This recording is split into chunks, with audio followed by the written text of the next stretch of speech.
My hope for, I guess, crypto in general is that it can improve the efficiency of the information system that we call money. Um, so if the core efficiency of money is improved and money has less error, where, like I said, error is like in any kind of government interference or fraud or anything like that, this will naturally lead to uh, basically a better standard of living and more power to the individual, which I very much agree with. Great. Kathy? Yeah, and I would segue from what Elon just said is, money has powerful network effect qualities. And so, we talked about ESG earlier. I think that, of course, that aspiration, having, this money be the best from an ESG point of view, that's really talking about solving some of the world's problems right now, which we definitely want to do. But I also am very excited about this idea of network effect and the convergence of blockchain technology and artificial intelligence from a technology point of view. I think, think about the internet in the earliest days. We couldn't imagine what was going to happen, but the impetus to growth was pretty incredible. So I am looking at this rules-based monetary policy, making for better lives around the world, as we've just said. But I'm also looking at the technology itself and the convergence between blockchain technology and artificial intelligence, to change the world in ways that we cannot imagine right now, solving even more problems, but creating more opportunities as well, which is the history of technology and disruptive innovation. Jack, what's your hope for Bitcoin? My hope is that it creates world peace or helps create world peace. I mean, Elon said it earlier, like we have all these monopolies of violence and the individual doesn't have power. And the amount of cost and distraction that comes from our monetary system today is real. And it takes away attention from the bigger problems. Some of the bigger problems that Elon is trying to solve, like get us to a multi-planetary humanity. All these distractions that we have to deal with on a daily basis take away from those bigger goals that affect every single person on this planet, increasingly so. So it may sound a little bit ridiculous, but like you fix that foundational level and everything above it improves in such a dramatic way. So it's going to be long term, but my hope is definitely peace. That's fantastic. Well, I'd like to thank all three of you for giving us your time today. It's been a fantastic conversation. Thank you to the audience for tuning in. The B word is not just this discussion, but we have a lineup of incredible speakers and content. So I encourage everyone to check it out. Thank you very much. All right, thanks. Thank you all. Thank you.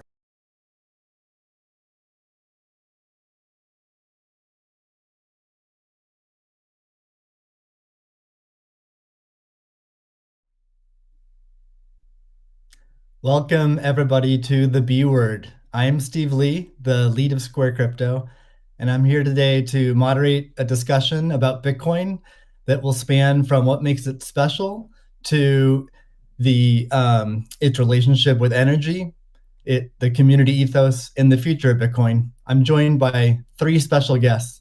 The first is Cathie Wood, founder, CEO, and CIO of ARK Invest. Next is Elon Musk, techno king of Tesla and chief engineer of SpaceX. And finally, Jack Dorsey, CEO of Square and CEO of Twitter. So we have a lot to talk about today. So let's get to the talk and get right to it. I'm going to start off by asking each of you a question, which is, what's shaped and influenced your views on Bitcoin? And let's start with Cathie. Okay, Steve, thank you. Well, the first thing was our focus on disruptive innovation. So starting in 2011, Brett Winton, our director of research, who I know will be on the program later, he started talking about this thing called Bitcoin at the time. And it was a curiosity as we were doing our brainstorms in research. But as we learned more about this open source ecosystem, that might fulfill the role of the payment system that the internet neglected to build into the system, not expecting commerce. We thought, this might be something.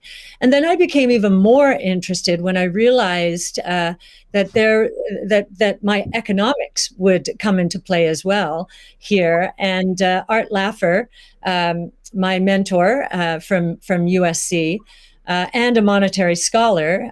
In 2014, I asked him if he would collaborate on a paper on Bitcoin, and he was a bit of a naysayer at first, but agreed to read the paper. He read the paper, tore it up, and from an economics point of view, really wanted to understand this. And he said, I think you got something here. This is a rules-based monetary system. I've been waiting for this for my entire career.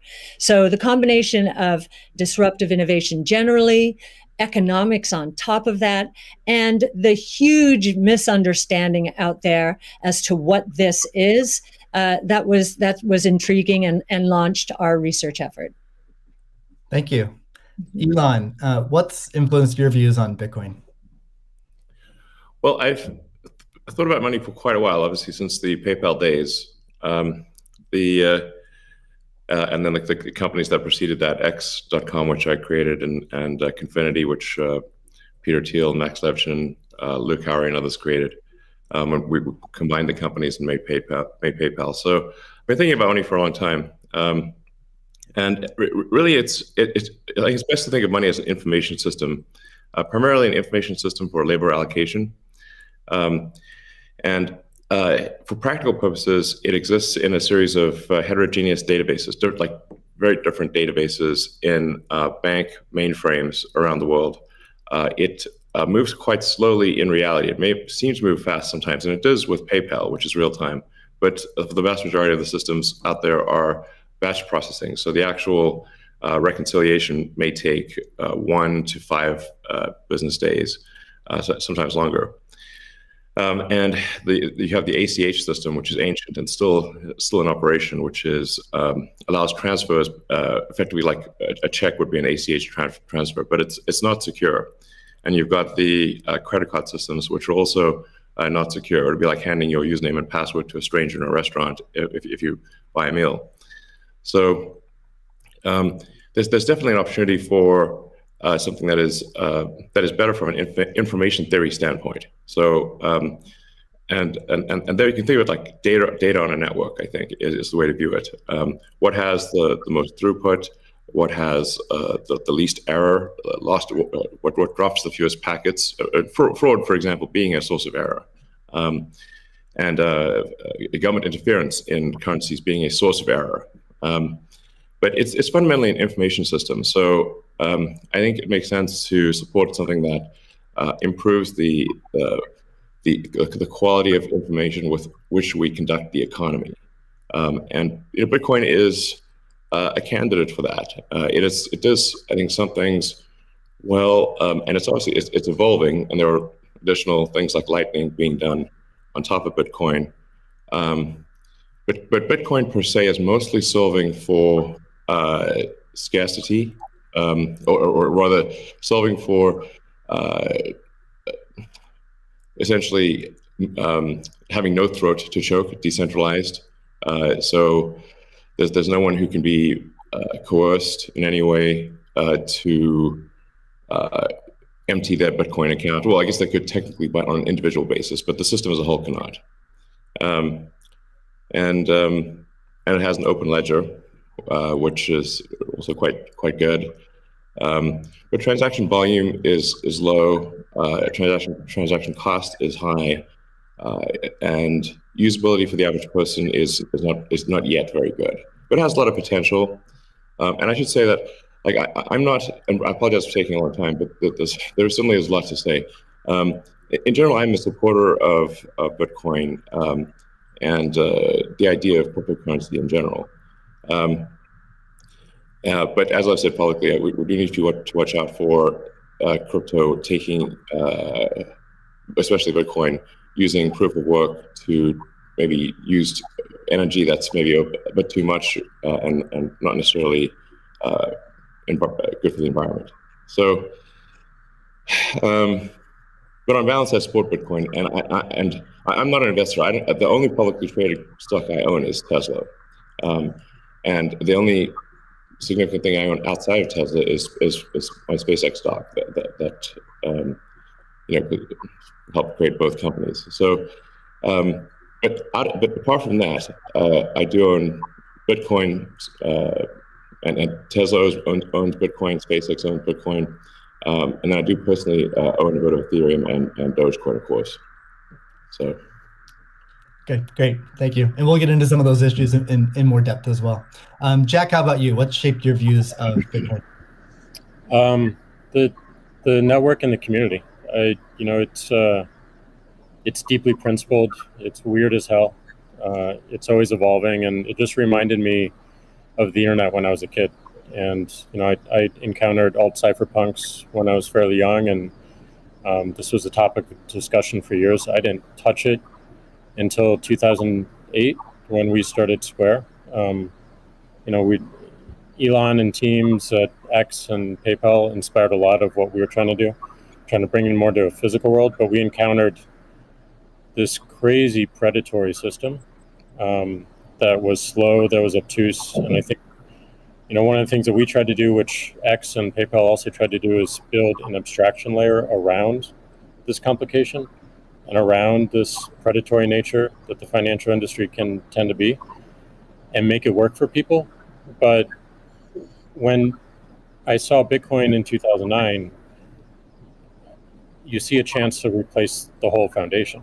And everything that Elon was talking about in terms of ACH and the credit card networks were built with very different agendas in a very different time frame, and it's crazy that they still exist and they have scaled, but they just are not relevant to today, and they're certainly not relevant to the future, especially when you consider the entire world and countries like Nigeria or Ghana or India and its interconnection with countries like the United States and Canada and all over Europe. So what really drove my thinking and drives my passion around it is, like, if the internet gets a chance to get a native currency, what will that be? And to me, it's Bitcoin because of those principles, because of that creation story, because of its resilience, because of the number of tests it's been. But what inspires me the most is just the community driving it. It just reminds me of the early internet. It's the only reason that I have a career, because I learned so much from people like who are building Bitcoin today, and I continue to learn in that sense, and I'm so grateful for it.